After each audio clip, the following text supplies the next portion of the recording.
السلام علیکم ورحمۃ اللہ وبرکاتہ۔ وعلیکم السلام۔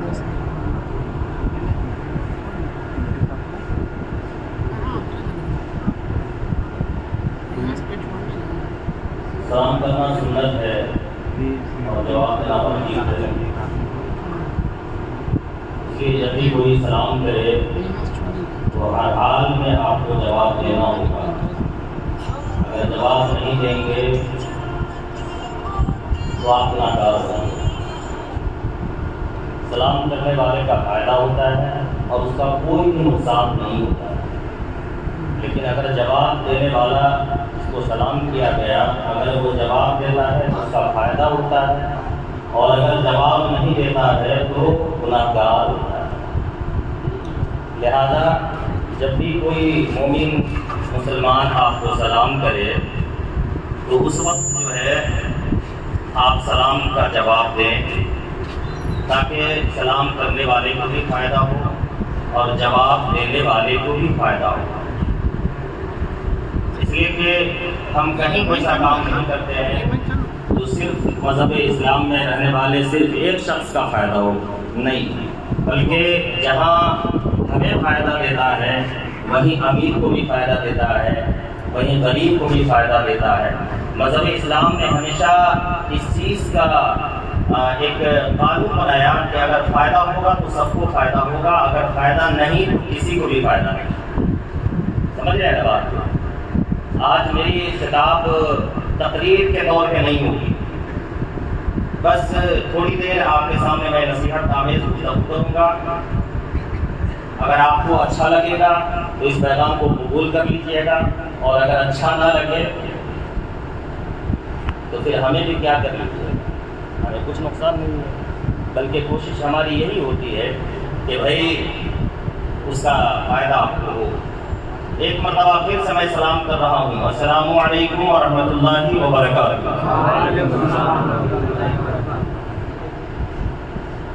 ایک بات اور بھی سلام میں یاد آ گئی کہ کوئی اگر سلام صرف کہتا ہے السلام علیکم السلام علیکم، تو صرف اور صرف اس کو جو ہے سلام کا فائدہ اتنا ہی ہوگا جتنا اس نے سلام کیا ہے۔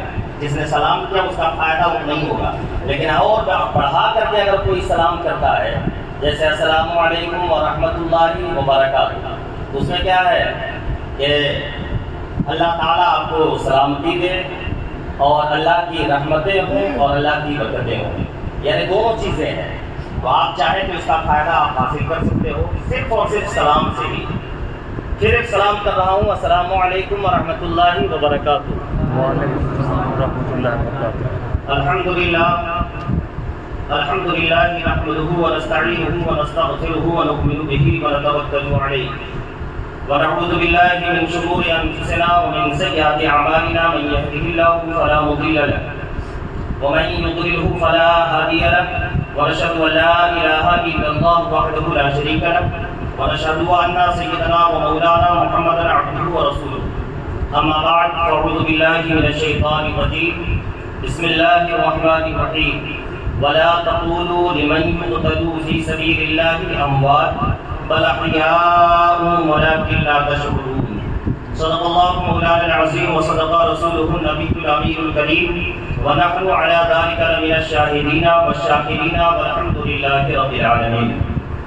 حضرات گرامی، میں نے جس آیت کریمہ کا تلاوت کرنے کا شرف حاصل کیا ہے اس کا ترجمہ اور کچھ روشنی ڈالنے سے پہلے ایک مرتبہ جی لگا کر بلند آواز سے نبی کی بارگاہ میں درود و سلام کا نذرانہ بلند آواز سے پڑھیں۔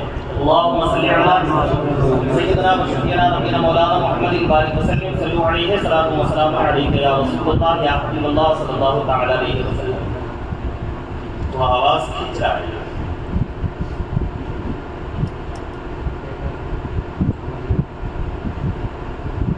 سب سے پہلے میں نے جو قرآن پاک کی آیت پڑھی ابھی وہ دوسرے پارے کی آیت ہے۔ اللہ رب العزت ارشاد فرماتا ہے یہ قرآن جو ہے اللہ کی کتاب ہے۔ کس کی کتاب ہے؟ اللہ کی۔ آج بولنا ہوگا ساتھ میں، اور آج ہم ساتھ میں بلوائیں گے بھی اور بولیں گے بھی۔ اور حقیقت یہی ہے کہ تقریر بھی اچھی وہی ہوتی ہے جو ساتھ میں آپ کو سمجھ میں آئے. ہم جو ہے آپ کو بولتے چلے جائیں اور آپ کو کچھ بھی نہ سمجھ میں آئے تو میں سمجھتا ہوں کہ جتنی دیر میں بولوں اس کا کوئی فائدہ نہیں ہوگا. لہذا ایک دم بالکل کھل کر کے میں بات آج کروں گا آپ سے. حالانکہ وقت اتنا نہیں ہے لیکن آج اچھا موقع ملا ہے کہ آج یہاں نوجوان بھی ہیں, بچے بھی ہیں, بوڑھے بھی ہیں اور الحمدللہ سب لوگ یہاں موجود ہیں آج. اس لیے میں آپ کے سامنے کچھ گفتگو کرنے کی کوشش کر رہا ہوں. ابھی جو حالات چل رہے ہیں تو اس پر بہت گہرائی سے میں نے غور کیا کہ آخر کس چیز کی کمی ہے. علماء سمجھا رہے ہیں, ان سے بات چیت کر رہے ہیں, ان کو جو ہے پیغام دے رہے ہیں, لیکن اس کے باوجود بھی عمل میں کیوں نہیں آ رہا ہے؟ تو جانتے ہیں میرے ذہن میں ایک بات جو آئی, وہ بات یہ ہے کہ آپ کو یہ سمجھ میں آیا ہی نہیں آج تک کہ شریعت کیا چیز ہے, اسلام کیا چیز ہے اور دین کیا چیز ہے. ہم اللہ کون ہے, اللہ کے رسول کون ہے اور رسول اللہ کیا ہے, یہ بات آج تک سمجھ میں نہیں آئی. جس دن مجھ کو یہ بات سمجھ میں آ جائے کہ یہ میرا باپ ہے تو میں سمجھتا ہوں کہ محبت کرنا شروع کر دے گا. جس دن مجھ کو یہ بات سمجھ میں آ گئی کہ یہ میرا بیٹا ہے, اس دن آپ اس سے محبت کرنا شروع کر دیں گے. لیکن یہ بات آج تک آپ کو, ہاں یہ الگ بات ہے کہ یہاں بہت سے ذی شعور حضرات ہیں جن کو معلوم ہے الحمدللہ. کرکٹ میں بھی بہت سے ایسے ہیں جن کو تاریخ بھی پتہ ہے اور اللہ اس کے رسول کو جانتے بھی ہیں. وہ ایک بات میں پوچھنا چاہتا ہوں کہ یہ زمین, آسمان, چاند, سورج, ستارے, یہ جتنی بھی چیزیں ہیں یہ کس نے پیدا کیا؟ بولیے نا, اللہ. بولتے جائیے. یہی سوال ہم آپ سے کر رہے ہیں اور اس کا آپ کو جواب دینا ہے. کس نے پیدا کیا؟ اللہ تعالیٰ نے. اچھا یہ بتائیے کہ یہ زمین, آسمان, چاند, سورج, جتنی بھی چیزیں ہیں سب کچھ اللہ نے پیدا کیا. جس وقت اللہ رب العزت نے یہ پیدا کیا اس وقت کوئی بھی تھا؟ کوئی بھی تھا اس وقت؟ کوئی بھی نہیں تھا. اللہ کی ذات کے علاوہ کوئی بھی دنیا میں نہیں تھا. اچھا یہ بتائیے کہ یہ دنیا کو بنانے کا مقصد اللہ کو کیا تھا؟ ہم جا رہے ہیں, ہم اسی ٹاپک پہ جائیں گے جہاں پہ غلطی ہو رہی ہے اور وہاں اصلاح نہیں ہو پا رہا ہے اور اس پہ ہم عمل نہیں کر پا رہے ہیں. لیکن میں اوپر سے آنا چاہ رہا ہوں تاکہ پوری طرح سے آپ کو بات سمجھ میں آ جائے. اللہ رب العزت نے اس دنیا کو پیدا کیا تو یہ اس کا بنانے کا مقصد کیا؟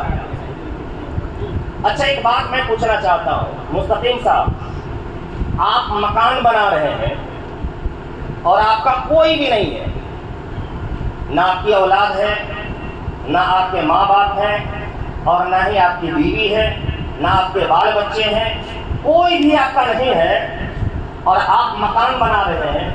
تو بتائیے کہ بنانے والے جو ہے وہ کس لیے بنا رہا ہے؟ اس لیے بنا رہا ہے کہ تاکہ وہاں کسی کو رکھنا ہے, کسی کو اس میں لانا ہے, اس میں کسی کو بسانا ہے. اگر نہیں یہ کام کرے گا تو بتائیں کہ مستقیم صاحب کو کوئی جانے گا؟ مستقیم صاحب کو کوئی جانے گا کہ یہ مستقیم صاحب ہیں یا مستقیم صاحب ہمارے باپ ہیں یا ہمارے دادا ہیں یا ہمارے فلاں ہیں یا فلاں ہیں؟ نہیں جان پائے گا جب تک جو ہے اس میں کسی کو بسائے گا نہیں, جب تک کسی کو پیدا نہیں کرے گا. یہ مثال دے کر کے میں آپ کو بتانا چاہ رہا ہوں کہ اللہ رب العزت نے اس دنیا کو جب قائم کیا تو پھر اس کا نام لیوا بھی ہونا ضروری تھا. اگر اللہ رب العزت نے یہ دنیا کو جب بنایا ہے تو اس کا بتانے والا بھی ہونا ضروری تھا کہ اللہ رب العزت کون ہے, یہ بنانے والا کون ہے, آسمان بنانے والا کون ہے, زمین بنانے والا کون ہے, یہ چاند سورج پیدا کرنے والا کون ہے. جب تک وہ کسی کو پیدا نہیں کرے گا تب تک یہ بات سمجھ میں نہیں آئے گی. آج اللہ کو بھی لوگ جانے ہیں تو بتا دوں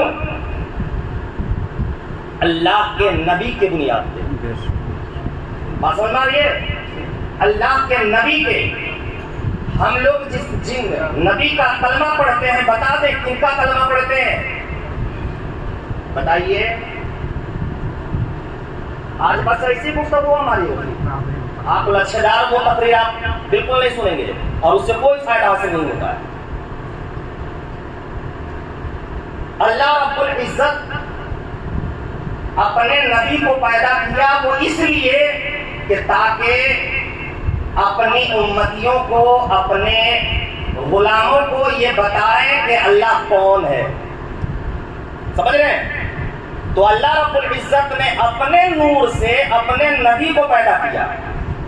اس وقت کچھ بھی نہیں تھا، نہ آدم تھے، نہ شیش تھے، نہ زکریا تھے، نہ عیسیٰ تھے، کوئی نبی نہیں تھے اس وقت. میرے نبی کے نور کو اللہ رب العزت نے پیدا فرمایا. اس کو زور سے بولیے نا بھائی، بات اگر سمجھ میں آ رہی ہے تو بالکل زور سے بولیے. تو اللہ رب العزت نے اپنے نبی کے نور کو پیدا کیا اور اس کے بعد پھر اس کو وہیں پہ رکھا. یہ تو صرف نور پیدا کیا تھا نا، نور سے نور کیا، لیکن ابھی بھی جو ہے وہ اس حالت میں اور اس ظاہری اعتبار سے نہیں ہے کہ اپنے غلاموں کو اور اپنے امتیوں کو بتائے. پوائنٹ یہ بات ہو رہی تھی کہ آپ کس نبی کا کلمہ پڑھنے والے ہیں؟ بتائیے نا بچے لوگ، کن کا کلمہ پڑھنے والے ہیں؟ آپ کے نبی کا نام کیا ہے؟ ارے آپ جس نبی کے کلمہ پڑھتے ہیں، جن کی امت آپ ہیں، ان کا نام کیا ہے؟ حضرت محمد مصطفیٰ صلی اللہ تعالی علیہ وسلم ہے. حالانکہ دنیا میں 1,24,000 یا کم و بیش 2,24,000 انبیاء کرام دنیا میں تشریف لائے اور اللہ نے پیدا فرمایا. تو اللہ رب العزت جو ہے اس لیے پیدا کیا کہ تاکہ اپنی قوم کو بتائیں، ہمارے بندوں کو بتائیں. تو معاملات ایسے ہوئے کہ اللہ رب العزت نے ظاہری طور پہ دنیا کے سب سے پہلے باپ کون ہیں؟ حضرت آدم علیہ السلام. اس کو اللہ رب العزت نے پیدا فرمایا. پھر اس کے بعد جو ہے ان سے اولادیں ہوئی، ان کے ساتھ جو ہے حضرت حوا کا نکاح ہوا. ایسا ہی معاملہ ہے، حضرت حوا کا نکاح ہوا، پھر وہ جنت میں داخل ہوئے. لیکن اللہ رب العزت نے ایک مصلحت کے تحت جو ہے گندم کو منع کیا گیا تھا، لیکن اس کے باوجود بھی وہ گندم کو کھائے. تو اس میں راز یہ تھا کہ اگر وہ گندم نہیں کھاتے تو پھر جو ہے وہ زمین میں اتارے نہیں جاتے. جب زمین میں اتارے نہیں جاتے تو پھر جو ہے حضور کا جو نور بنایا تھا اللہ رب العزت نے پیدا فرمایا تھا، وہ چیزیں نہیں آ پاتی. اس لیے اللہ رب العزت نے یہاں پہ مقصد کے تحت حضرت آدم اور حضرت حوا کو جنت میں داخل کیا اور پھر وہ گندم کھائے اور اللہ رب العزت نے پھر جنت سے انہیں باہر کروایا. یعنی دنیا میں تو اس میں حضرت آدم کہاں آئے تھے؟ حضرت آدم جو ہے دنیا میں جب آئے تو کہاں پہ آئے تھے؟ عرفات کے میدان میں. کہاں؟ عرفات کا میدان کہاں ہے؟ تارا گڑھ کے بغل میں. کہا عرفات کا میدان جو ہے وہ مکہ شریف میں. کہاں ہے؟ مکہ شریف میں. یہاں تک کتابوں میں لکھا گیا ہے کہ وہ عرفات کا میدان وہ ایسی جگہ ہے کہ جب اللہ رب العزت جو ہے میدان محشر قائم کرے گا تو وہیں پہ حشر یعنی حساب و کتاب ہوگا. کون سی جگہ پہ؟ مستقیم صاحب آپ جان رہے ہیں، آپ تو دیکھتے بھی ہیں، الحمدللہ گئے بھی ہیں. تو وہ عرفات کا میدان ہے. یعنی ابھی تو دیکھنے میں بہت چھوٹا میدان ہے، لیکن اللہ رب العزت جو ہے اسے پوری دنیا میں اس کو پھیلا دے گا اور پھر وہ پوری دنیا کے لوگ وہاں پہ موجود ہوں گے اور وہاں پہ حساب و کتاب ہوگا. لیکن آپ کو یہ بھی پتا ہے کہ جب حساب و کتاب ہوگا نا تو اس میں سفارش کا جو معاملات آئے گا، تو اس میں حضرت آدم کے جو ماننے والے تھے وہ بھی حضرت آدم کے پاس جائیں گے تو وہ آگے بڑھائیں گے. سمجھ گئے نا؟ اس طریقے سے معمول ہوتے ہوتے ہمارے نبی دو جہاں صلی اللہ تعالی علیہ وسلم کے بارگاہ میں پہنچیں گے. سمجھ گئے؟ تو معاملات یہ ہوئے کہ اسی میدان میں، میدان عرفات میں حضرت آدم جو ہے تشریف لائے، اور حضرت حوا جو ہے، حضرت حوا وہ کہاں؟ اچھا ایک بات جو ہے میرے ذہن پہ غلط باتیں آئی ہے، ہم سب مل کر کے استغفار پڑھیں. استغفر اللہ ربی من کل ذنب واتوب الیہ. حضرت آدم جو دنیا میں تشریف لائے تھے عرفات کے میدان میں نہیں، غلط بات، ہندوستان میں تشریف لائے تھے. کہاں لائے تھے؟ یہی ہے، تاریخ ہے، کبھی کبھی ذہن سے بات نکل جاتی ہے، لیکن یہ جو ہے ہندوستان میں تشریف لائے تھے. یہی وجہ ہے کہ ہم حق کے بنیاد پہ کہتے ہیں کہ میرا ہندوستان ہے. سمجھ گئے نا؟ حضرت آدم کے بنیاد پہ. تو سری لنکا میں ایک جگہ ہے سرامدیپ جو ہے، وہیں پہ حضرت آدم علیہ السلام تشریف لائے، اور حضرت حوا جو ہے جدہ میں تشریف لائی. کہاں؟ جدہ میں، جہاں پہ فلائٹ جو ہے آخری منزل تک پہنچتی ہے نا، وہاں سے پھر جو ہے حضرت حوا رضی اللہ تعالیٰ عنہ وہاں تشریف لائی.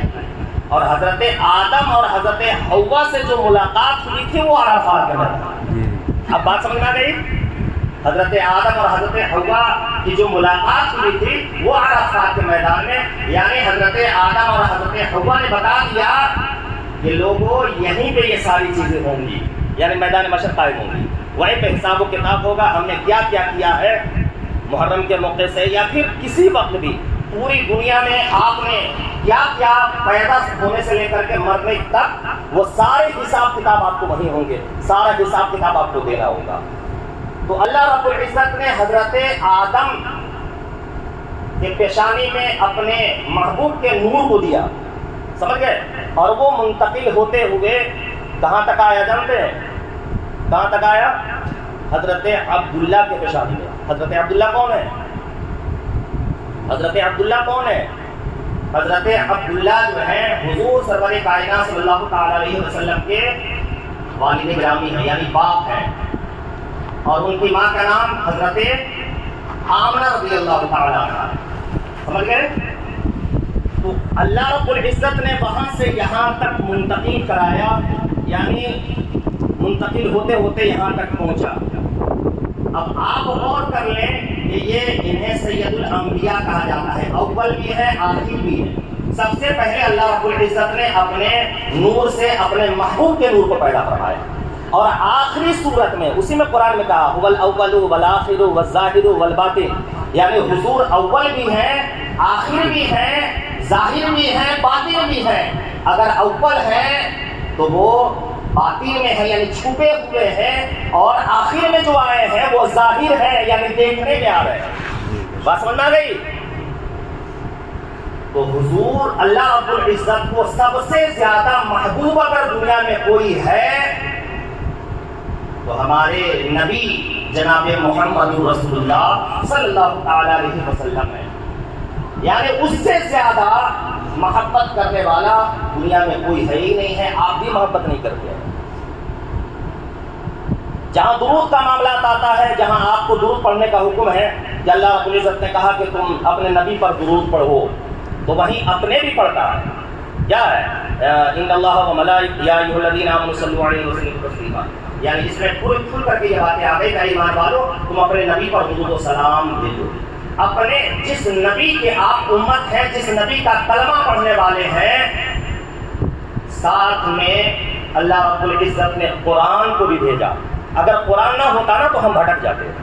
اس لیے کہ اگر انسان جو ہے اپنی بات خود سے صرف بولے تو یہ ماننے والی بات ہوگی، یہ ماننے والی بات نہیں ہوگی. اگر ہم آپ کے سامنے یہ کہیں کہ میں یہ ہوں، یہ میں فلاں ہوں، تو آپ کہیں گے کہ ہو سکتا ہے کہ یہ بڑھا چڑھا کر کے بول رہے ہیں. لیکن نبی کے ساتھ میں صرف نبی نہیں آئے ہیں. اچھا نہیں لگ رہا کیا سیادل صاحب؟ ہاں بھاگیے گا نہیں، بس تھوڑی دیر بیٹھیے، اس کے بعد جہاں تک مجھ کو پہنچانا تھا وہ بات ہم پہنچا رہے ہیں آپ کو. بیچ بیچ میں گڑبڑائیے گا، کوئی رٹ پٹ کر کے تقریر ہم نہیں کر رہے ہیں، آپ کو سمجھانے کی کوشش کر رہے ہیں. کہاں ہم بول رہے تھے؟ ارے بھائی ہم کہاں بول رہے تھے؟ نہیں یاد ہے, بھلا گئے صاحب آپ لوگ بھائی جی اول آخر. تو نبی دو جہاں صلی اللہ تعالی علیہ وسلم کو پیدا فرمایا تو حضور جب تشریف لائے نا تو 40 سال تک جو ہے کچھ بھی نہیں آیا. 40 سال جیسی ہوا تو اللہ نے اس سے پہلے جو ہے پوری دنیا کے لوگ دیکھ رہے تھے کہ حضور کیسے ہیں, ان کا چلنا کیسا ہے, ان کا بولنا کیسا ہے, ان کا دیکھنا کیسا ہے, لوگوں سے تعلقات کیسے ہیں, ان کے ہر اعتبار سے کریکٹر کی بنیاد پہ, یعنی جس طریقے سے حضور کو لوگوں نے دیکھا اللہ رب العزت نے قرآن کو بھی ویسے نازل فرمایا. بات سننا گئی. جب حضور کے ساتھ جب اسی لیے کبھی کبھی معاملات ایسے ہوئے کہ حضور جب کہتے تھے کہ دیکھو یہ اللہ کا کلام ہے, جب قرآن شریف نازل ہوا تھا نا تو بہت سے لوگ انکار کر رہے تھے. لوگوں جب انکار کیے لوگ کہنے لگے کہ نہیں اللہ کا کلام نہیں ہے, یہ آپ کا کلام ہے, آپ لکھے ہوئے ہیں. تو حضور نے کیا کہا تھا؟ حضور نے یہ کہا کہ یہ میرا کلام نہیں ہے, میں نہیں لکھ سکتا. اسی وقت حضور نے کہا تھا کہ میں امی ہوں, یعنی امی کا مطلب یہ ہوتا ہے کہ ہم پڑھے لکھے نہیں ہیں.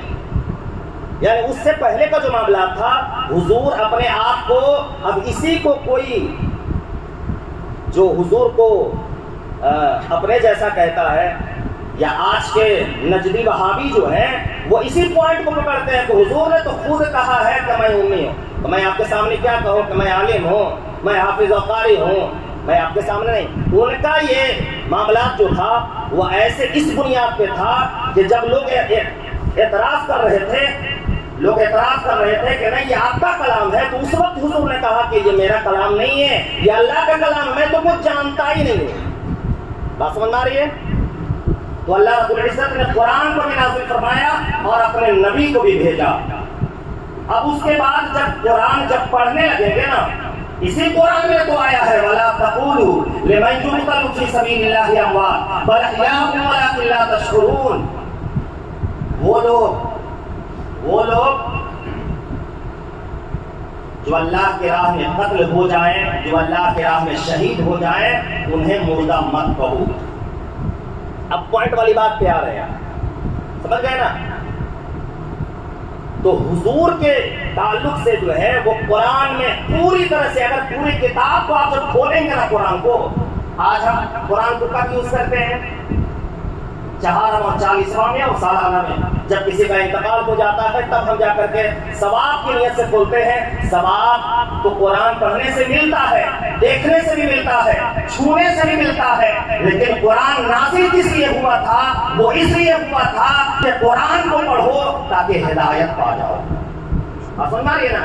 قرآن کو پڑھو گے تو ہدایت پا جاؤ گے. کتنے ہمارے اس میں جو مسلمان بھائی ہیں یا ہمارے بچے ہیں, کتنے لوگ ہیں جو قرآن کی تعلیم حاصل کر رہے ہیں, یا قرآن اگر پڑھ رہے ہیں تو صرف اور صرف عبارت پڑھتے ہیں, اس کا ترجمہ انہیں پتہ نہیں ہے, اور جب ترجمہ پتہ نہیں ہے تو انہیں پتہ ہی نہیں ہے کہ قرآن کا کیا ہے.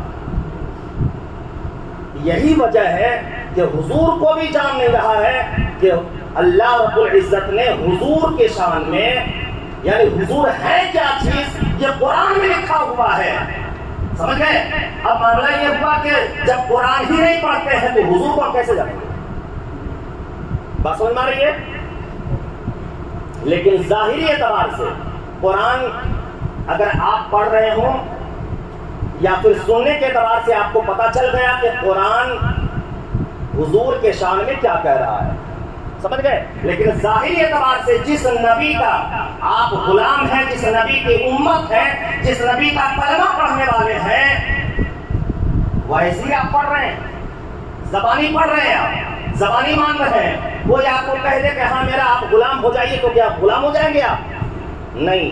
آج کوئی غیر اگر اسلام میں داخل ہوتا ہے تو اسلام کے تعلق سے وہ پوری طرح سے جانچتا ہے, سمجھتا ہے کہ اس کا اسلام کیا کہہ رہا ہے, تب جا کر کے وہ مسلمان ہوتا ہے. اور ہمارے مسلمان جو ہیں جنہیں پتہ ہی نہیں ہے, اور جب پتہ نہیں, وہ اس لیے پتہ نہیں کرتے ہیں کہ ہم تو مسلمان ہیں, لیکن پتہ یہ چل رہا ہے کہ ہم مسلمان ہیں, لیکن ہم کیسا مسلمان ہیں یہ انہیں پتہ نہیں ہے. تو آپ جس نبی کا کلمہ پڑھتے ہو ہمارے نبی کا نام کیا ہے؟ حضرت محمد مصطفیٰ صلی اللہ تعالی علیہ وسلم. آپ کے نبی، ہمارے نبی بہت طاقتور ہیں، کیونکہ اللہ رب العزت نے اپنا محبوب کہا ہے. جانتے ہیں نبی کو اپنے اللہ سے کتنی محبت ہے؟ جیسے آپ کو بیچ والی دیکھ لیجیے گا انگلی، یعنی اوپر اللہ ہے، بیچ میں نبی ہے اور اس کے نیچے بندے ہیں. گویا کہ اگر بندہ کو اگر اللہ تک پہنچنا ہے تو ڈائریکٹ نہیں پہنچ پائے گا، اس کو بیچ والی انگلی سے ملانا ہوگا. بات سمجھ میں آ رہی ہے؟ یعنی بیچ والی انگلی سے جب ملے گا تب جا کر کے وہ اللہ سے ملے گا. لیکن نبی کا معاملہ کیا ہے؟ وہ اللہ سے ہمیشہ ملتے رہتے ہیں، جیسے یہ انگلی ہمیشہ مل رہی ہے. بات سمجھ میں آ رہی ہے؟ یعنی یہ انگلی جس طریقے سے اوپر والی انگلی سے بیچ والی انگلی مل جا رہی ہے، اسی طریقے سے اللہ کے نبی جب چاہتے ہیں اللہ سے ملے ہوئے رہتے ہیں. سمجھ گئے؟ لیکن ہمارا معاملہ کیا ہے؟ ہم ڈائریکٹ اللہ سے مل نہیں سکتے. جیسے ہماری نیچے والی انگلی اوپر والی انگلی پہ ملانے کے لیے ضرورت پڑے گی تو وہ آپ کو اس سے کنسلٹ کرنا ہوگا، اس سے آپ کو تعلقات پیدا کرنا ہوگا، اس سے ملانا ہوگا، تب جا کر کے آپ اللہ سے ملیں گے. تو گویا اللہ رب العزت نے اپنے سے ملنے کے لیے کہا کہ ہم سے ڈائریکٹ مت ملو. اگر ڈائریکٹ ملو گے تو پھر یہ معاملات کیسے ہوں گے کہ تم ہمیں کیسے پہچانو گے؟ ہمیں تم کیسے پہچانو گے؟ اس لیے کہا کہ ہم تمہیں میں سے ایک نبی بھیج رہے ہیں. سمجھ گئے؟ تمہیں میں سے ایک نبی بھیج رہے ہیں اور ان کا جو پیغام ہوگا اس پر عمل کیجیے گا. تو اللہ کے نبی جب محبت اللہ کو سب سے زیادہ اگر کسی سے ہے تو اپنے نبی سے ہے. سمجھ گئے؟ تو اللہ کہتا ہے کہ ہم محبت کرتے ہیں لیکن تم کو محبت نہیں کرنا ہے، نہیں، بلکہ یہ کہا کہ نبی سے تمہیں بھی محبت کرنا ہے. محبت کیسے ہم کریں؟ کیا صرف اور صرف یا رسول اللہ کہہ دیں گے تو محبت کا تقاضا ہے؟ بولیے نا بھائی. صرف یا رسول اللہ کہہ دیں گے یا صرف یہ کہہ دیں گے کہ میں نبی کا کلمہ پڑھنے والا ہوں تو کیا یہ محبت کا تقاضا ہے؟ کیا یہ صرف کہہ دیں گے کہ میں نبی کی امت ہوں تو کیا یہ محبت کا تقاضا ہے؟ نہیں. محبت کا تقاضا اگر سیکھنا ہو تو اللہ نے کر کے دکھایا ہے، لیکن یہ بات ہمیں پتہ نہیں ہے. لیکن ظاہری طور پہ جو پتہ ہے وہ بات بتا رہے ہیں. حضور کے ساتھ میں جو چلتے تھے، جو ہمیشہ آگے پیچھے ہوتے تھے، وہ کون تھے؟ صحابہ تھے. کون تھے؟ صحابہ تھے.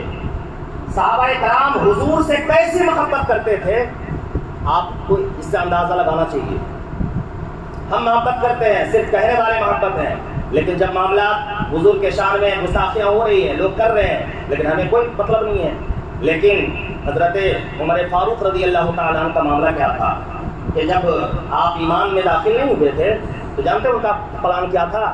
ان کا پلان یہ تھا کہ کون نبی آئے ہیں، یعنی ان کو جادوگر لوگ کہتے تھے، معاذ اللہ. کیا کہتے تھے کہ کون جادوگر آیا ہے اسے جو ہے ختم کر دینا ہے. یہ پلاننگ تھی. لیکن دیکھیے کہ جب جو ہے حضور سرور کائنات صلی اللہ تعالی علیہ وسلم سے جب ملاقات ہوئی، یہاں تک کہ وہ قتل کرنے کے لیے تلوار لے کر کے نکل گئے تھے. تلوار لے کر کے نکلے تھے. کیوں؟ کہ جو اپنے آپ کو یہ کہہ رہے ہیں یہ کون سا دین لے کر کے آئے. دروازے پہ گئے، دروازے کے بعد جانے کے بعد جو ہے جب کنڈی ہلائی گئی تو اندر میں صحابہ کرام اور حضور بھی آرام فرما رہے تھے. سمجھ گئے؟ بیٹھے ہوئے تھے. اور بیٹھنے کے بعد جو ہے صحابی رسول نے کہا یا رسول اللہ عمر آئے ہوئے ہیں. چونکہ عمر کی وجہ سے جو ہے پورے مکے میں جو ہے کانپتے تھے لوگ، ڈر سے خوف کھاتے تھے. تو حضور نے فرمایا، کیا فرمایا جانتے ہیں؟ آپ کے نبی کتنے طاقتور ہے نا، بس تھوڑا سا آپ کو سمجھ میں آ جانا چاہیے. حضور نے فرمایا کہ اے صحابہ سنو، اگر عمر کا اچھا خیال ہوگا تو ٹھیک ہے، اگر خیال اچھا نہیں ہوگا تو اس کی تلوار اسی کی گردن پہ لگے گی. کیا کہا؟ کہ اگر اس کا خیال اچھا نہیں ہوگا تو اس کی تلوار اسی کے گردن پہ. لیکن جیسے ہی دروازہ کھولا گیا، حضور کو جیسے ہی دیکھا ہے، دیکھنے کے بعد جو ہے ان کے قدموں میں گر جاتا ہے. سمجھ گئے؟ اور کلمہ پڑھ لیتے ہیں دیکھنے کے بنیاد پہ. ابھی کچھ نہیں دیکھا تھا, صرف اور صرف نبی کو دیکھا تھا, چہرے انور کا دیدار کیا تھا, اور وہ اتنے جلال میں اور اتنے معاملات گڑبڑ چل رہے تھے, لیکن جیسی حضور کو دیکھا ہے قدموں نے گر گیا, کلمہ پڑھ لیے ہیں. وہی عمر جب کلمہ پڑھے نا تو کلمہ پڑھنے کے بعد حالات یہ تھے کہ پہلے نماز لوگ چھپ چھپ کر کے پڑھتے تھے, سمجھ گئے, نماز جو ہے چھپ چھپ کر کے پڑھتے تھے, کیونکہ بہت زیادہ مسلمان نہیں تھے اس وقت, کچھ ہی لوگ مسلمان تھے. لیکن معاملات یہ ہوا کہ جب حضرت عمر جب ہے ایمان میں داخل ہو گئے, جب ایمان لے آئے, تو اس کے بعد حال کیا ہوا جانتے ہیں کہ مکہ شریف, ڈاکٹر صاحب آپ تو وہاں پہ طواف کیے ہیں, ساری چیزوں کو دیکھا ہے آپ نے, وہی مکہ شریف میں کعبہ شریف جو ہے اسی کعبے کے اندر میں 300 بت تھے. حضرت عمر فاروق جو ہے کہا یا رسول اللہ اب نماز چھپ کر کے نہ پڑھی جائے بلکہ لوگوں میں ظاہر کر کے پڑھی جائے. حضرت عمر فاروق جو ہے اسلام کا جھنڈا آگے آگے لے کر کے چلتے ہیں, اور کعبہ کے اندر میں جتنے بتیں تھے نا سب کو خاتمہ کیا, اور اسی وقت سے نماز بھی کعبہ کے اندر میں شروع بھی ہو گئی. یہ سبحان اللہ. اب کہیں گے کہ یہ معاملات تو بہت گڑبڑ نہ ہوا, غیر تو ٹھیک ہی نہ کہتے ہیں کہ نہیں یہ کعبہ تو بھائی پہلے ہم لوگ کا تھا, نہیں, یہ تو ظاہری طور پہ حضرت حضور سرور کائنات صلی اللہ تعالی علیہ وسلم جب یہاں آپ تشریف لائے ہیں تو اس کے بعد کا یہ معاملات ہے. اس سے پہلے جو ہے بت پرستی بہت زیادہ ہوتی تھی, لیکن اس سے پہلے کا حال جو تھا حضرت آدم کو آپ دیکھیں گے, حضرت آدم نے ہی کعبہ کی تعمیر فرمائی ہے. حضرت آدم جو ہے کعبہ کی تعمیر فرمائی. جب کعبہ کی تعمیر جو ہے حضرت آدم نے فرمائی ہے تو بتائیں کہ نیچے بھی تو انہی کا نہ ہونا چاہیے. تو آج یہ کعبہ بھی ہمارا ہے.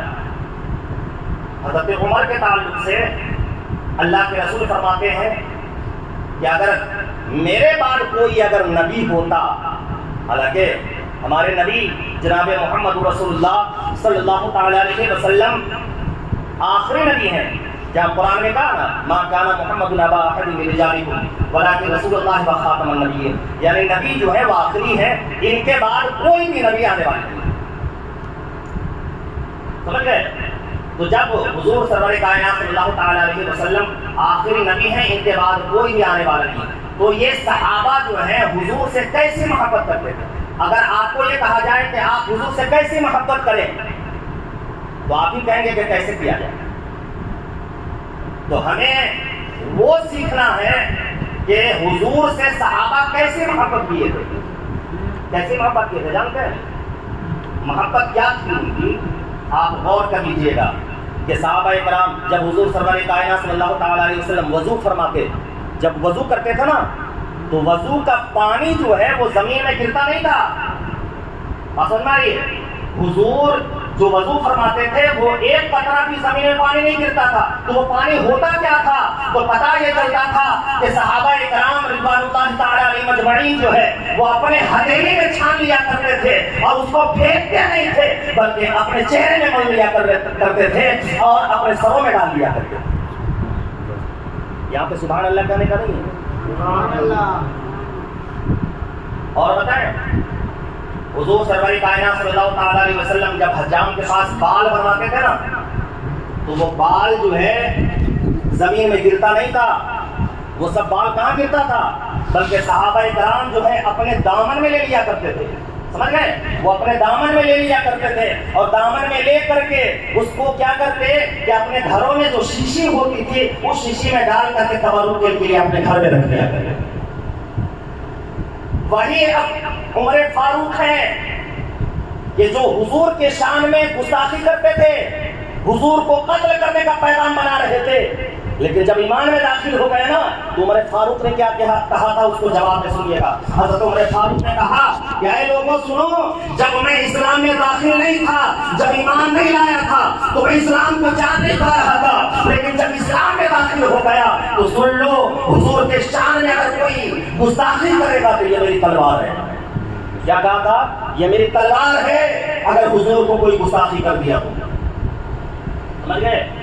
تو گویا کہ حضور جو ہے, حضور کی طاقت اور بتائیں, حضور اگر اشارہ کرتے ہیں تو ڈوبا ہوا سورج واپس آ جاتا ہے. کہیے سبحان اللہ. سورج ڈوبا ہوا ایسا مقام صحابہ جو ہے, مقام صحابہ ایک جگہ ہے, وہاں کا معاملہ کیا ہوا تھا؟ حضرت علی بن مرتضیٰ رضی اللہ تعالیٰ عنہ کے زان پہ حضور سرور کائنات صلی اللہ تعالیٰ علیہ وسلم آرام فرماتے, اور معاملہ کیا ہوا کہ عصر کا وقت ہو گیا, یہاں تک کہ عصر کا وقت ختم ہو گیا, یعنی سورج ڈوب گیا, اور حضرت علی جو ہے ان کے آنکھوں میں زار و قطار, یعنی آنکھ سے آنسو جب بہنے لگے, بیچ میں اٹھا بیٹھے کیجیے گا تو غلط یہ ہوگا نا کہ جو آپ پوری بات جو سن رہے ہیں وہ پوری طرح سے آپ کے ذہن میں نہیں جا پائے گا, اس لیے اٹھا بیٹھے مت کیجیے. میں پہلے کہا کہ آج صرف اور صرف نصیحت کی اور دین کی باتیں ہوں گی, تو کیا کہا ہم بھلا گئے. ہاں, حضرت علی بن مرتضیٰ رضی اللہ تعالیٰ عنہ کے آنکھوں میں آنسو گرے. جب آنسو گرے نا تو وہ قطرہ جو ہے حضور کے, جانتے ہیں, حضور کے چہرے انور پہ گرا. جیسے ہی گرا ہے حضور بیدار ہوتے ہیں اور کہتے ہیں کہ علی کیا ہوا؟ تو علی نے عرض کیا یا رسول اللہ عصر کا وقت چلا گیا, اب معاملہ کیا ہوا؟ حضور نے کہا گھبرانے کی ضرورت نہیں ہے, گھبرانے کی ضرورت نہیں ہے. گویا کہ اللہ رب العزت نے پوری دنیا کی چابی اپنے نبی کو عطا فرما دیا, یعنی حضور جیسے چاہتے ویسے ہوتا تھا. حضور اگر چاند کو اشارہ کرتے تو یہ چاند جو ہے کھیلنے لگتا تھا. سورج کو اشارہ کیا, عصر کے وقت میں جو ڈوب گیا تھا وہ سورج باہر آ گیا. جب باہر آیا اب جو ہے, جب تک حضور نے یہ نہیں کہا کہ سورج اب ڈوب جاؤ تب تک نہیں ڈوبا. اگر حضرت علی بن مرتضیٰ اگر گھنٹوں گھنٹہ اگر نماز پڑھتے رہتے تو سورج بھی وہی رہتا, اس لیے کہ پہلے تو چلا تھا تو اللہ کے حکم سے چلا تھا, لیکن اب جو آیا ہے باہر تو وہ نبی کے حکم سے آیا. گویا حضور کی طاقت اور حضور سے محبت کا تقاضا آپ کو پتا چل گیا ہوگا کہ حضور سے کیسی محبت ہمیں کرنا چاہیے. اسی حضور کے نواسے ہیں امام حسین. یہ پوائنٹ والی کون ہے؟ امام حسین کون ہے؟ نواسا کس کو کہتے ہیں؟ نہیں, آپ دوسری جگہ پڑھا نہیں جائے گا, آپ جان رہے ہیں. الحمدللہ اس میں بہت سے پڑھے لکھے لوگ بھی ہیں اور ان سے سوال اصل نہیں ہے, بلکہ ایک سوال جو ہے ہمارے بچوں سے ہے جن کو جو ہے مدرسے میں آنے کی توفیق نہیں ہوتی ہے, انہیں ٹائم ہی نہیں ملتا ہے, یہ جان بوجھ کر کے نہیں آتے ہیں, جبکہ آپ کے یہاں دارالعلوم کھلا ہوا ہے. آپ جب چاہیں جس کے تعلق سے آپ سمجھنا چاہتے ہیں, دین سیکھنا چاہتے ہیں, آپ مدرسے میں تشریف لائیں. اگر آپ کو وقت اگر ہم نہیں دیں گے تب آپ شکایت کر سکتے ہیں. آپ جس وقت میں رانچی میں جو رہا تھا نا, میں بتا رہا ہوں, یہاں تو شرم آتی ہے 10 سال 12 سال کے بچوں کو کہ میں جو ہے اتنا بڑا ہو گیا ہوں اور ہم جو ہے مدرسے میں آئیں گے پڑھنے کے لیے. لیکن جب میں رانچی میں رہا تھا نا, عشاء بعد جو ہے 30 سال 40 سال 50 سال والے پڑھتے تھے.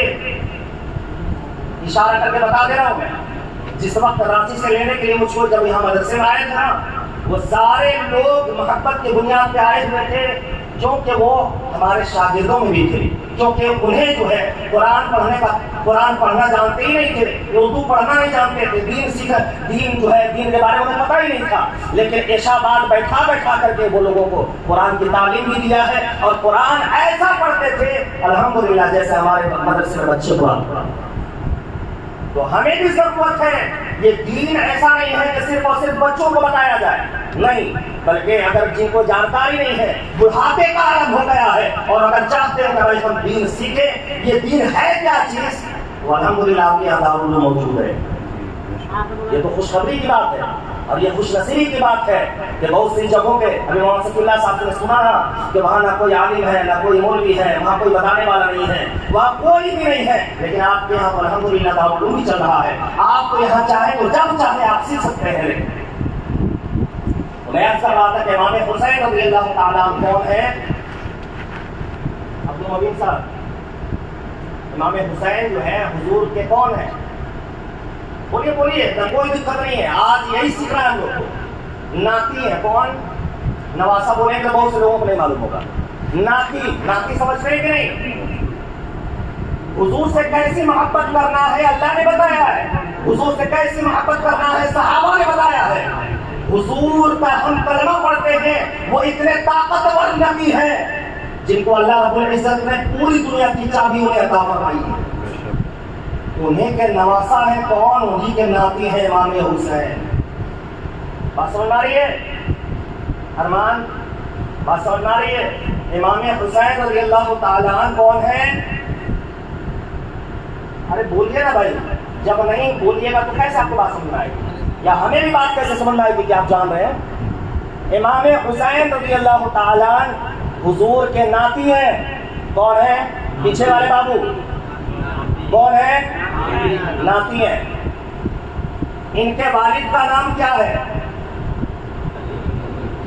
کون؟ یا علی علی جو کرتے ہیں نا، انہیں کے ابا کا نام ہے، سمجھ گئے؟ اور ان کی امی کا نام کیا ہے؟ بولیے۔ حضرت فاطمہ الزہرا رضی اللہ تعالی عنہا ہے۔ یہ کون ہے؟ ہمارے نبی کی بیٹی ہے، سمجھ گئے بات کو؟ ہمارے نبی کی بیٹی ہے، اور بیٹی ایسی بھی ہے جو سب سے چھوٹی اور سب سے پیاری ہے۔ یعنی حضور کا مقام یہ ہے، وہ نبی کا عالم یہ ہے کہ جب حضرت فاطمہ الزہرا اپنے گھر سے اپنے مائکے یعنی اپنے باپ کے یہاں یعنی حضور کے یہاں جاتی تھی، تو جانتے ہیں حضور جو ہے ادب سے اپنی بیٹی کے لیے کھڑے ہو جاتے، کہیے سبحان اللہ، اپنے بیٹی کے لیے کھڑے ہو جاتے تھے۔ گویا کہ حضور نے یہ پیغام دیا کہ اے لوگوں، ادب کیا چیز ہے یہ بھی چیز سیکھ لو۔ بیٹی ہونے کا مطلب یہ نہیں ہے کہ انہیں پیغام نہ دیا جائے، بلکہ یہ ادب کا طریقہ بتا دیا جائے کہ بیٹی ہو چاہے بیٹا ہو، ان کے لیے ادب سیکھو۔ لیکن آج کیا حال ہے؟ ہمارے بچے جو ہے ایک دوسرے سے اکڑ جا رہے ہیں بولنے کے لیے، کوئی بول رہا ہے سمجھانے کی کوشش کر رہا ہے تو وہ جو ہے ایک دوسرے سے تنگ جا رہا ہے کہ آپ کون بولنے والے ہمارے ہیں۔ لیکن ادب کا تقاضا یہ نہیں ہے، بلکہ ادب کا تقاضا یہ ہے، ادب و احترام کا تقاضا یہ ہے کہ ان سے کیسے ہمیں ملنا ہے، ہمیں ان سے کیسے بات کرنا ہے، ہمیں ان سے کیسے بولنا ہے، ہمیں ان کے آگے پیچھے کیسے چلنا ہے، یعنی ادب کا تقاضا یہ ہے۔ تو حضور کے بیٹی اب یہاں سے بھاگیے گا نہیں، سوئیے گا نہیں، یہیں سے مین پوائنٹ والی بات ہو رہی ہے۔ اوپر ہم جو بات کر رہے تھے نا، یہ نیچے والی بات سمجھ میں نہیں آ رہی تھی آپ لوگوں کو، اب بات سمجھ میں آ جائے گی نیچے بھی کہ یہ کون ہے، اور جو ہم محرم کے موقع سے جو خرافات کرتے ہیں اس کی وجہ کیا ہے۔ تو پتہ یہ چلا کہ ہمیں معلوم ہی نہیں تھا کہ جو ہم ناچ رہے ہیں یا گا رہے ہیں وہ کس بنیاد پہ کر رہے ہیں۔ جانتے ہیں امام حسین رضی اللہ تعالی، حضرت علی جو ہے حضور کے داماد ہیں، کون ہیں؟ بلقیس حضور کے داماد ہیں، اور ان کی بیٹی حضرت فاطمہ الزہرا ہے۔ ان کی اولاد ہے، 3 بیٹے تھے، کتنے؟ ایک کا نام حضرت امام حسن، دوسرے کا نام امام حسین رضی اللہ تعالی، اور تیسرے بیٹے کا نام کیا تھا؟ امام محسن۔ لیکن بچپنے میں جو ہے ان کا انتقال ہو گیا، بچپنے میں جب چھوٹے تھے تو ان کا انتقال ہو گیا تھا، 2 بچے تھے، سمجھ گئے؟ ان سے محبت کیسی کرتے تھے حضور، اس کو بھی سماعت کیجیے۔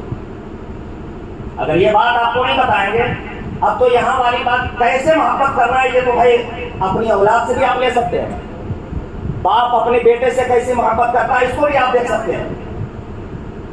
تو اسی اسلام میں دین میں آپ ہیں، حضور نے یہ کہا کہ اگر تم صحیح راستے پر رہنا چاہتے ہو، اسلام کے اندر میں رہنا چاہتے ہو، تو 2 چیزوں کو کبھی مت بھولانا، 2 چیزوں کو۔ تو کہا کون کون سی چیز؟ کہا کہ پہلا قرآن، کیا کہا؟ پہلا قرآن، اور دوسرا اہل بیت۔ اہل بیت کا مطلب یہ ہوا کہ حضور کے گھرانے والے، حضور کے گھرانے میں کون ہوئے؟ حضرت علی، حضرت فاطمہ، حضرت امام حسن اور حضرت امام حسین رضی اللہ تعالیٰ۔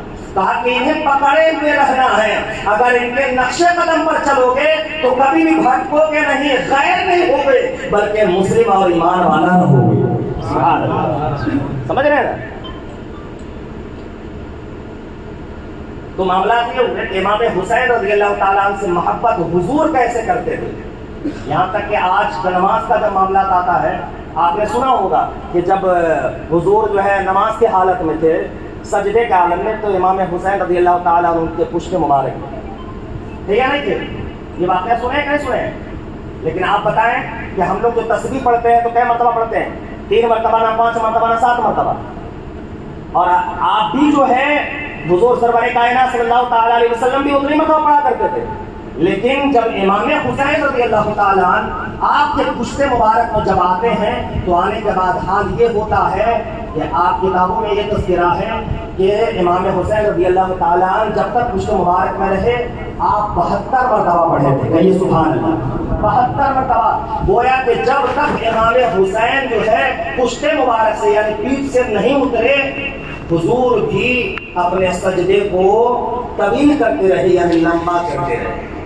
بات سمجھ رہی ہے؟ لمبا کرتے رہے.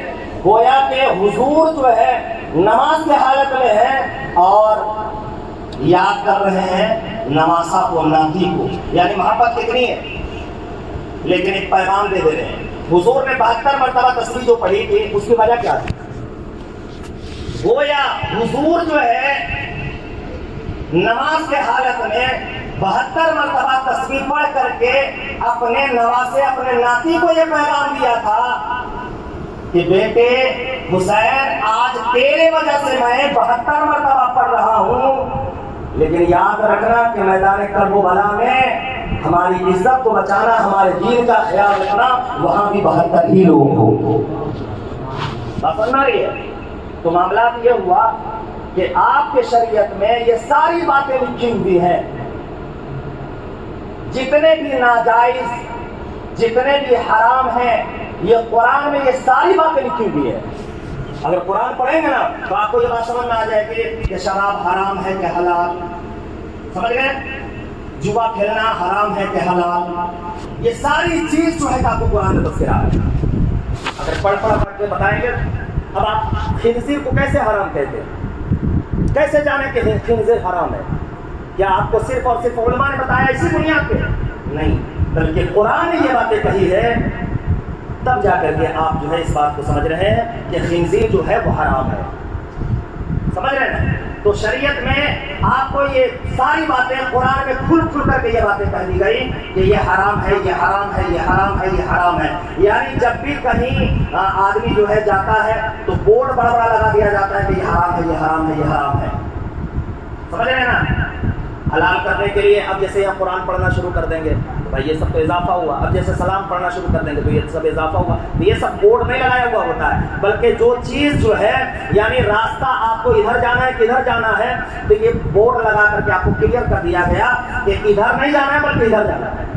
سمجھ رہے ہیں بات کو؟ تو قرآن نے یہ باتیں کھل کر کے یہ باتیں کہی دی. تو وہ معاملات ایسے ہوئے کہ امام حسین رضی اللہ تعالیٰ عنہ جو ہے وہ شریعت کے اعتبار سے چل رہے تھے، کیونکہ ان کے نانا جو ہے انہیں کا دین تھا. اسی دین کا ماننے والے ہم بھی ہیں، اسی دین پہ عمل کرنے والے ہم بھی ہیں. اسی شریعت کو لے کر کے امام حسین رضی اللہ تعالیٰ عنہ چل رہے تھے. لیکن ایک وقت ایسا بھی آ گیا کہ معاملات یہ ہوئے کہ کچھ لوگوں نے کہا کہ یہ حرام ہے، لیکن شریعت میں پتہ چلا کہ وہ حلال ہے. اور شریعت میں جو چیزیں حرام ہیں تو اس نے کیا کہا کہ حرام ہے. اب آپ کو کربلا والی تھوڑی سی بات کرتے ہیں، اس کے بعد ختم کرتے ہیں. اس لیے کہتے ہیں کہ اٹھک بیٹھک بھی شروع ہو گئی ہے، لوگوں کی توجہ بھی ختم ہو گئی ہے. ہاں گرمی بھی لگ رہی ہے، لیکن میں نے غور کیا کہ گرمی تو ہمیں بھی لگ رہی ہے، لیکن نہیں ہم جو اگر دیکھیں گے تو آپ سے زیادہ گرمی لگ رہی ہے کیونکہ ہم بول رہے ہیں. بہرحال اس پر ہم توجہ نہیں دیتے ہیں بلکہ اصل بات پہ کرتے ہیں. امام حسین رضی اللہ تعالیٰ عنہ نے میدان کرب و بلا میں جو جنگ لڑی ہے اس کی وجہ کیا تھی؟ اس کی وجہ کیا تھی؟ جنگ سمجھتے ہیں؟ جنگ کا مطلب کیا ہوتا ہے؟ بولیے زور سے. لڑائی سمجھتے ہیں نا؟ لڑائی ہوئی تھی کس بنیاد پہ؟ لڑائی ہونے کی وجہ کیا ہے؟ کس وجہ سے لڑائی ہوئی؟ تو پتہ یہ چلا کہ یزید جو ہے، یزید کا نام آج کوئی ہے لینے والا ہے؟ حسین کا نام لینے والا بہت لوگ ہیں. وجہ کیا ہے کہ حسین نے دین کی حفاظت کر کے اپنے لوگوں تک یہ پیغام پہنچا دیا، مرنا اسی کو نہیں کہتے جو دنیا سے ختم ہو جائے، بلکہ زندہ اسے کہتے ہیں جو مری ہوئی چیزوں کو زندہ کرتے ہیں۔ بات سمجھ آ رہی ہے؟ تو امام حسین رضی اللہ تعالیٰ عنہ کی جو لڑائی ہوئی تھی، جو جنگ ہوئی تھی، اسی کے بنیاد پہ کہ یزید جو ہے وہ کہتا تھا کہ شراب حرام نہیں بلکہ حلال ہے، سمجھ گئے؟ جوا کھیلنا حرام نہیں ہے، حلال ہے۔ وہی یزید کا معاملہ کیا تھا جانتے ہیں؟ عیش پرستی تھی اس کے اندر میں، یعنی عیاش بھی تھا، اور عیاش کے تعلق سے کتابوں میں لکھا گیا ہے کہ اتنا عیاش تھا کہ اس کے ایک سوتیلی ماں جو تھی اس کے ساتھ بھی اس نے زنا کیا۔ وہی یزید جو ہے امام حسین رضی اللہ تعالیٰ، اب آپ کو سمجھ میں آ گیا ہوگا کہ امام حسین کتنے طاقتور ہیں۔ اسی امام حسین کو کیا کہہ رہا تھا کہ آپ جو ہے میرے ہاتھ پہ ہاتھ دے دیجیے۔ امام حسین نے کہا کہ یہ نہیں ہو سکتا ہے، اور دیکھ رہے تھے کہ سارے لوگ ماننے کے لیے تیار ہو گئے، لیکن امام حسین جب تک جو ہے مانتے نہیں، یہ ثابت نہیں ہوتا، مہر نہیں لگتا۔ یعنی مہر لگنے کے اس لیے کہ حضور کے نواسا تھے، یہ مہر لگا دیتے یزید ہاں یہ خلیفہ ہو گیا تو سمجھیے کہ پورا معاملہ شروع ہو جاتا، لیکن انہوں نے کہا کہ نہیں یہ نہیں ہو سکتا ہے۔ ہاں اگر یہ معاملہ تمہارے اندر میں ہوتا کہ شریعت کے اعتبار سے میرے نانا نے جو دین دیا تھا اس کے اعتبار سے اگر تم چلتے تو ہم دینے کے لیے تیار تھے، کہیں کوئی دقت نہیں تھی۔ اور ایسا معاملہ ہوا ایک مرتبہ، انہی کے باپ جو ہے یزید کا باپ جو ہے کون ہے؟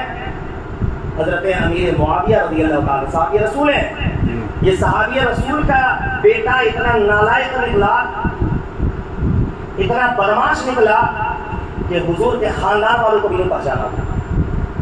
اس نے حضور کو یہ کہا، ارے امام حسین رضی اللہ تعالیٰ عنہ کو، کہ آپ کو ماننا ہوگا۔ تو پھر جانتے ہیں امام حسین نے کہا ایسا نہیں ہوگا۔ جانتے ہیں جان بوجھ کر کے کوفہ سے یہ خط لکھا گیا، ٹھپ کر کے وعدہ کیا لوگوں نے کہ آپ یہاں چلے آئیں، اور یہاں آنے کے بعد جو ہے آپ جب تشریف لائیں گے تو آپ کے دین کے ماننے والے سب لوگ ہو جائیں گے، آپ کو لوگ امام مانیں گے، اس لیے آپ تشریف لائیں۔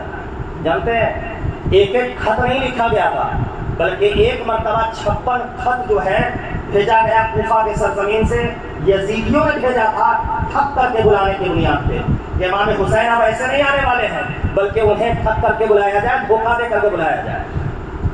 تب امام حسین کس وقت آئے ہیں یہ بھی سن لیجئے گا۔ امام حسین جو ہے اس وقت آئے جب کوفہ والے جو کچھ لوگ جو ہے مسلمان تھے، جو دین کے ماننے والے تھے، ان لوگوں نے کہا کہ آپ اگر تشریف نہیں لائیں گے اور اگر یزید ہم پر حکومت کر رہا ہے تو ہم یزید سے ہی مل جل کر کے رہیں گے، لیکن میں وعدہ کر رہا ہوں کہ آپ تشریف جب لائیں گے تو آپ کے نانا کے دین کے ہی طرف چلیں گے، اور اگر ایسا نہیں ہوا آپ نہیں آئیں گے تو ہمیں مجبوری ہے کہ یزید کی خلافت ماننی ہوگی، اور ایسی صورت میں میدان محشر جب قائم ہوگی آپ بھی ہوں گے، آپ کے نانا جناب محمد رسول اللہ بھی ہوں گے، اس وقت ہم شکایت کریں گے آپ سے۔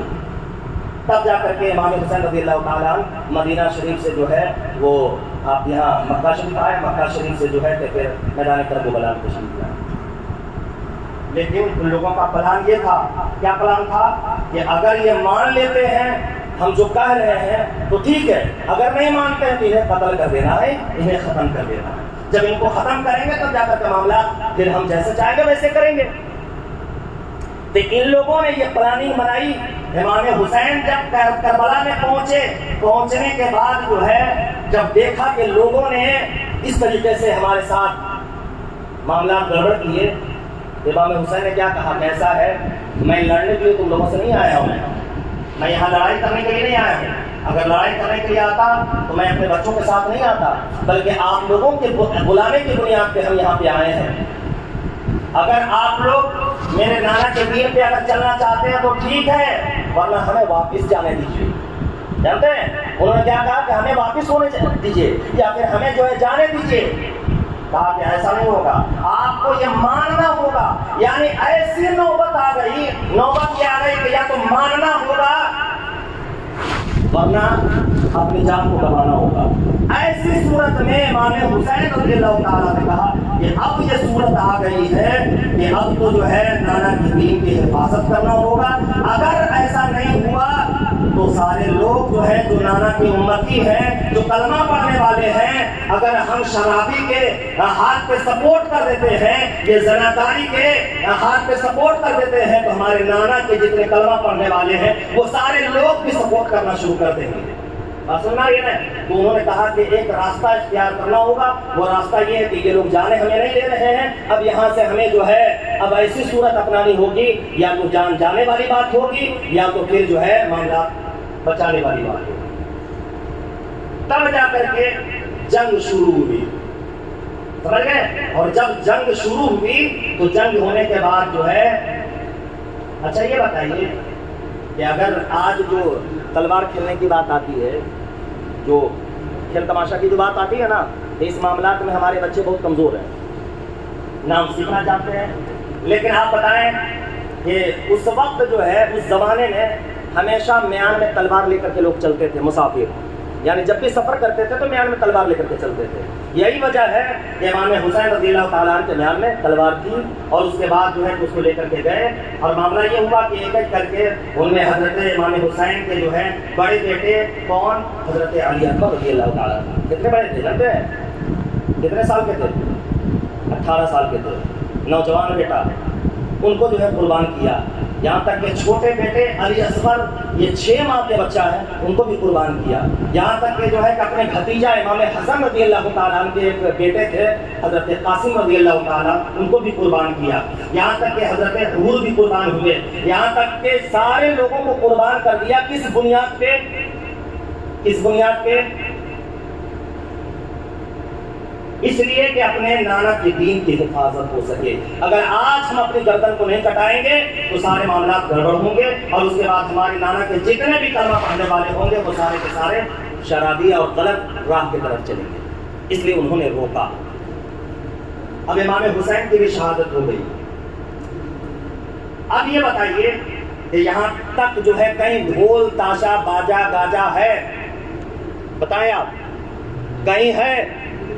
امام حسین لے کر کے آئے تھے، باجا بجا تھا، 10 محرم کو باجا بجا تھا، اس میں کوئی شک کی بات نہیں ہے۔ ناچ گانے ہوئے تھے، خوشی منائی گئی تھی، لیکن وہ ہمارے طرف سے نہیں، اس لیے کہ امام حسین کو جان قربان کر دیا تھا۔ ان کے کنبے میں جتنے بھی رہنے والے تھے، ان پہ جانتے ہیں حضرت امام حسین کے جو ہے 2 بیویاں تھیں، ان کی بہن بھی اس میں موجود تھی، ان کے ساتھ ان لوگوں نے کیا کیا ہے پتہ ہے؟ آج ہم اپنے امام حسین رضی اللہ تعالیٰ عنہ جب جنگ میں جا رہے تھے لڑائی کرنے کے لیے، تو جانتے ہیں پیچھے مڑ کر کے پیغام دیا تھا اپنی بیویوں کو کہ اے بیویوں سنو، جان دینے کی نوبت آ جائے لیکن پردہ مت ہٹانا، سمجھ گئے؟ لیکن ان لوگوں نے کیا تھا، آپ اگر تاریخ پڑھیں گے تو آپ کو پتہ چل جائے گا۔ امام حسین رضی اللہ تعالیٰ کے خاندان والوں کے ساتھ، ان کی بیویوں کے ساتھ، یعنی حضور کے گھرانے کے ساتھ ان یزیدیوں نے، ان ظالموں نے کس طریقے سے ظلم ڈھایا ہے۔ اب آپ بتائیں کہ امام حسین رضی اللہ تعالیٰ کی جب شہادت ہو گئی تب اس کے بعد تو کوئی نہیں تھا، اسی خوشی کے بنیاد پہ ان لوگوں نے باجا منگوایا تھا۔ کیا تھا؟ باجا منگایا، ناچ گانے ہوئے اور لوگ گھمائے، اور گھمانے کے بعد لوگوں نے کہا کہ ہماری جیت ہو گئی۔ لیکن آپ یاد رکھیں کہ جیت اس کی نہیں ہوتی ہے، بلکہ جیت تو حق کی ہوتی ہے۔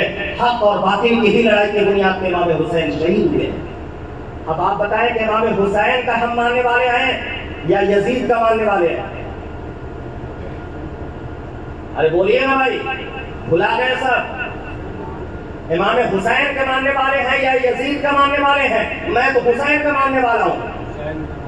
آپ بھی بولیں کہ حسین کے ماننے والے ہیں یا یزید کا ماننے والے ہیں؟ حسین کے ماننے والے ہو تو حسین کے نام سے 10 محرم کو کیا ہونا چاہیے؟ حسین کی یاد میں قرآن خوانی ہونا چاہیے، حسین کی یاد میں لنگر بٹنا چاہیے، حسین کی یاد میں قرآن کی تلاوت ہونی چاہیے، آج جب کسی عام انسان کا انتقال ہو جاتا ہے تو اس کے 4 اور 40 مانے کیا کیا جاتا ہے؟ ڈھول بجایا جاتا ہے. کسی کا انتقال ہو جاتا ہے تو کیا تاشے بجائے جاتے ہیں؟ نہیں، بلکہ قرآن پڑھا جاتا ہے. تو جب ایک عام مومن کے لیے اس جب انتقال کر جائے تو اس کے 4 اور 40 اور سالانہ میں قرآن کی تلاوت ہوتی ہے، تسبیح و تحلیل ہوتی ہے، اور پھر اس کا اصال ہوتا ہے. لیکن ہمارے نبی دو جہاں صلی اللہ تعالی علیہ وسلم کے نواسے کا جب معاملات ہوا ہے، ان کی شہادت ہوئی ہے، وہ گھر والے کو سارے کو قربان کر دیا ہے، تو ان کے نام پہ بھی ان کے نانا کے جو غلام ہیں، جو ان کے کلمہ پڑھنے والے ہیں، جو ان کی امت ہے، تو ان کا خیال یہ ہونا چاہیے کہ ہمیں 10 محرم کو ان کے نام سے اصال ثواب کرنا چاہیے کہ نہیں؟ مرنا ہے کہ نہیں مرنا ہے؟ بھی کون کام آئے گا؟ مرنے کے بعد کون کام آئے گا؟ حضور کام آئیں گے. قبر میں جو ہے حضور تشریف لائیں گے. اور اگر ہمارا کریکٹر یزیدی ہوگا تو اس وقت حضور اگر چہرہ کے پھیر لیں گے تو پھر آپ کس گھاٹ پہ رہ جائیں گے؟ وہاں باپ بھی کام نہیں آئے گا، وہاں آپ کے ماں بھی کام نہیں آئے گی، آپ کے خاندان والے بھی کوئی فاتحہ پڑھنے کے لیے نہیں جائیں گے. اس عالم میں صرف اور صرف نبی دو جہاں وہ کام آنے والے ہیں، امام حسن و حسین کام آنے والے ہیں. تو ہمیں بھی وہ کارنامہ عمل کرنا چاہیے، ہمیں دکھا دینا چاہیے دنیا والوں کو کہ ہم یزیدی کردار والے نہیں ہیں بلکہ حسینی کردار والے. اب ہمیں امید ہے کہ آپ کو ساری بات سمجھ میں آ گئی ہوگی، اور انشاءاللہ الرحمن ہم اس بار سارے لوگ تہیہ کریں اور اس بات کا یقین ہمیں دلائیں کہ انشاءاللہ الرحمن اگلا سال جب محرم آئے گا تو یہ خرافات نہیں ہوں گے. آپ یقین دلائیں ہمیں، خرافات ہوں گے، ناچ گانے بازے ہوں گے، کہیے نا بھائی؟ نہیں، انشاءاللہ الرحمن نہیں ہوگا. میں آپ کی بھلائی کے لیے بول رہا ہوں، آپ سے کوئی دشمنی نہیں ہے. آپ کے مدرسے میں رہتا ہوں، میرا خیال یہ ہے کہ میں نبی کا وارث ہوں، اس لیے میں آپ تک یہ باتیں پہنچا رہا ہوں. اگر یہ باتیں آپ کو اچھی لگ رہی ہیں تو اسے قبول فرما لیں. دعا کرتے ہیں کہ اللہ رب العزت ہم لوگوں کو امام حسین رضی اللہ تعالیٰ عنہ کے نقش قدم پر چلنے کی توفیق عطا فرمائے.